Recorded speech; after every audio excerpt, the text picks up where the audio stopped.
xuống dòng là hát từ từ những ba này. Mà giấy chẳng cháy đâu.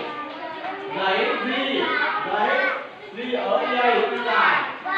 Mà giấy chẳng cháy đâu.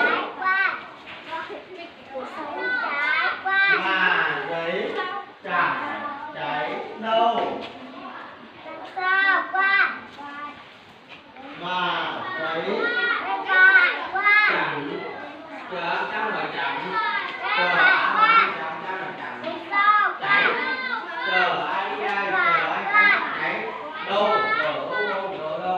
mà giấy chẳng là chờ nhẹ đúng rồi đúng rồi mà giấy chẳng cháy chờ nhẹ đâu mà giấy chẳng cháy đâu.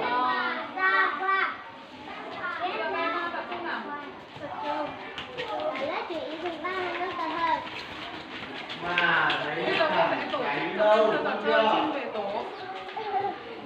Từ còn hàng ngang chuyển thành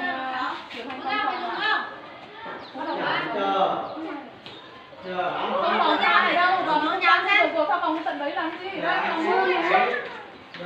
đâu và đấy chẳng cháy đâu. Chạy xung quanh cái hình vuông này. Rửa tay chưa?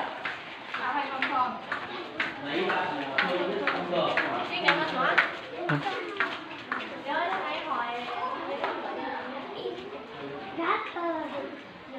Nắm tay nhau. Làm em tạo hình vòng tròn rộng một tí nào. Nhầm. Còn rồi, sao đúng rồi thế? Mặt xe, nhìn mặt phấn ra.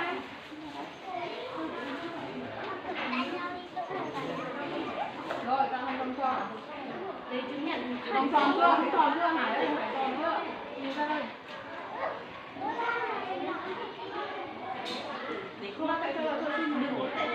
Mà giấy chẳng cháy đâu đúng chưa? Chẳng chờ nhẹ cháy đi ai thôi không sửa cháy chờ nhẹ chờ ai đây cháy.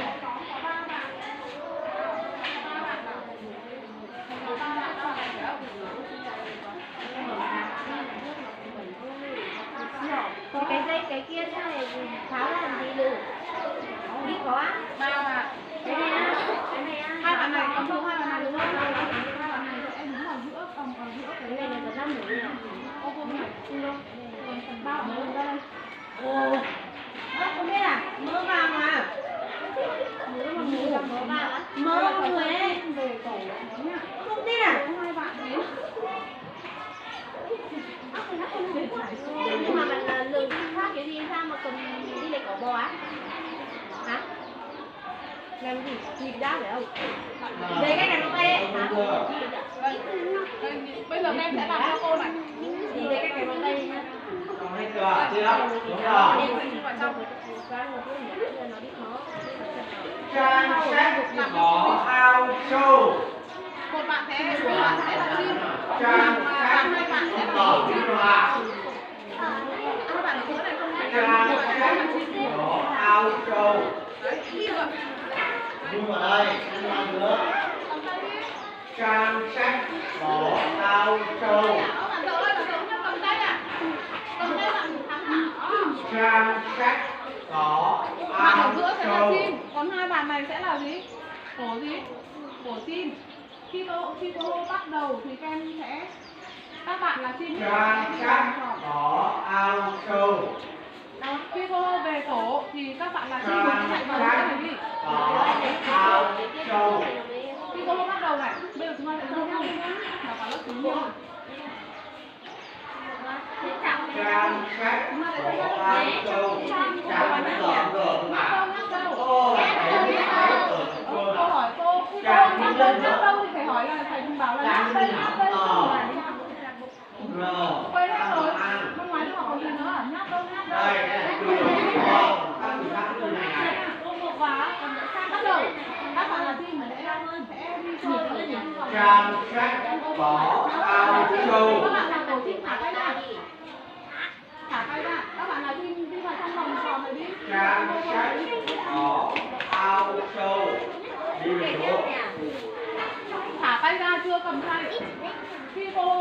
tổ thì khi mà về tổ không nhất thiết là bạn Nè, rồi nhầm cái đang đang bạn là bạn muốn vào đây đâu. Các bạn khác có thể vào.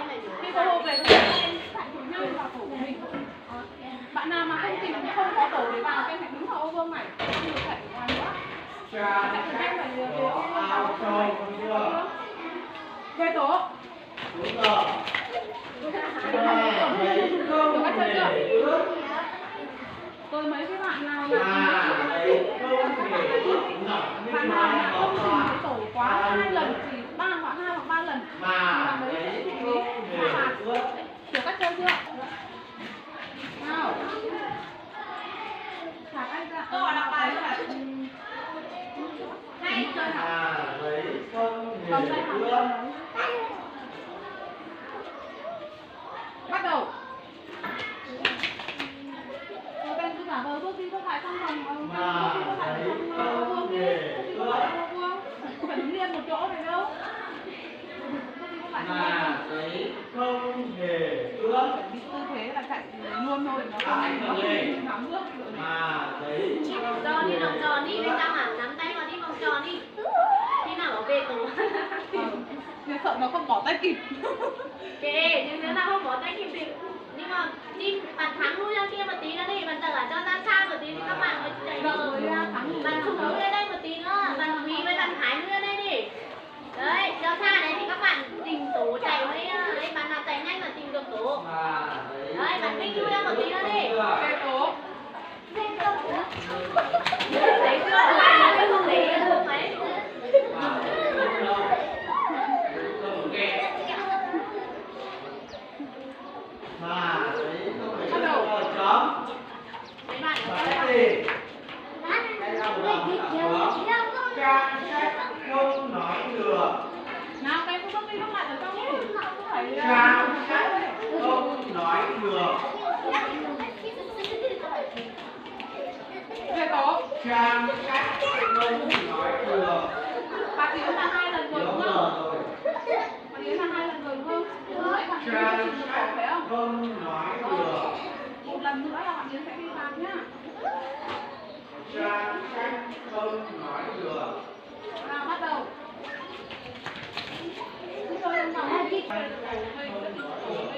Bây giờ cả lớp sẽ bạn Yến sẽ bị sao?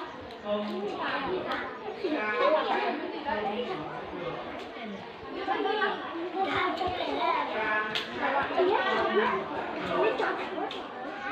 Em thả tay ra. Bạn Yến thả tay ra, bạn Yến hát hả? Hát bài gì Yến? Yến hát bài gì? Yến hát bài gì? Lòng câu số 5 đấy, một bài nào khác à? Bài này là lòng cờ này. Lòng cờ của Am đi thế này à? Em học được chưa? Học nhiều bài hát rồi. Cái gì ạ? Trang sách Nó to lên, nó to. không nói được. Không sao, 2, 3. Hát thật to. Chân, tay. Không cần phải tay. Cô phải thẳng tay. Chân.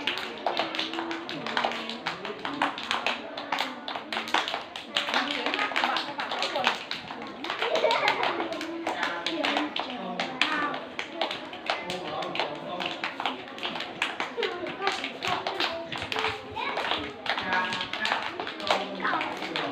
Gì nữa?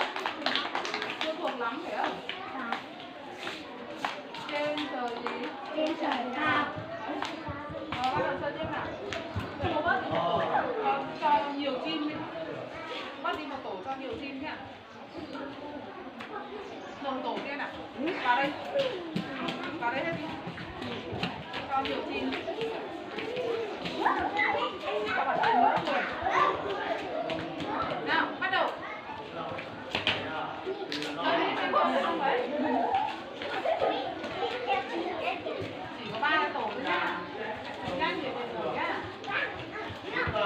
Chơi đi. Chơi đi.